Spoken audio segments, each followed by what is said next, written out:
Am I the only one who's getting increasingly frustrated with having conversations with AI chatbots that sound confident and knowledgeable, and then it turns out that they are fundamentally flawed? Today I want to talk about this increasing phenomenon of AI hallucinations. I came across this really interesting post on X by Matt Rose. He learned today that you can type any nonsense into Google followed by meaning, and AI will assume you're searching a well-known human phrase and frantically come up with what it thinks it could mean. You can see in this example, conducted in Gemini within a Google search, that he's Googling for the meaning of a phrase, "two dry frogs is a situation." And Gemini answers with some crazy made-up stuff about a metaphorical expression often used to describe a difficult or awkward social situation. I think that much like our fights over fake news and misinformation and disinformation, I see this as an increasing problem as we rely more and more on the AI chatbots, which are specifically programmed to sound authoritative, reasonable, conversational, knowledgeable, all those things at once. I myself experienced this recently when I went to a chatbot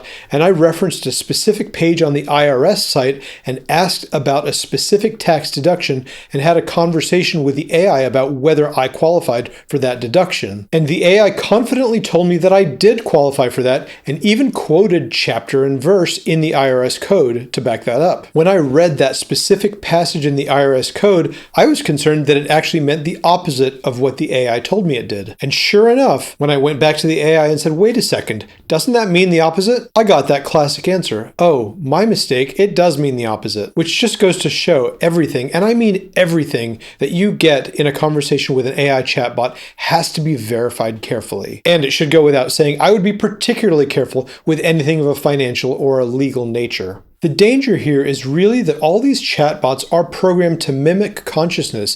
They're programmed to mimic a person who you're having a conversation with. And they do so with a vast trove of intelligence gathered from all kinds of sources across the internet. Generally speaking, that's a good thing, but the understanding is not always there. And this is the current problem with AI hallucinations. Sometimes the AI thinks something that is not the case at all. I know this is something that all the AI companies are working very hard to beat right now, but it's something we have to be very aware of. If I ask a question that's not entirely clear, I would much rather the AI respond to me, "I don't know about that." That's not a weakness, that's a strength. Meanwhile, you and I, as we use these tools to greater and greater effect, and as they supplant our use of search engines, we should be really, really careful of the answers we're given and make sure they're fully thought through and that they're accurate. There is amazing promise on the horizon for artificial intelligence. The capability of these engines to analyze data sometimes far exceeds what a human is able to do. But the technology is very much still in its infancy. If you're interested to learn or think more about this subject, I've done a separate video on AI and consciousness and how those two concepts relate. I recommend it to you, and I'll leave the link down below. Meanwhile, I hope this was something helpful to think about. Please like and subscribe. I'll see you on the next one.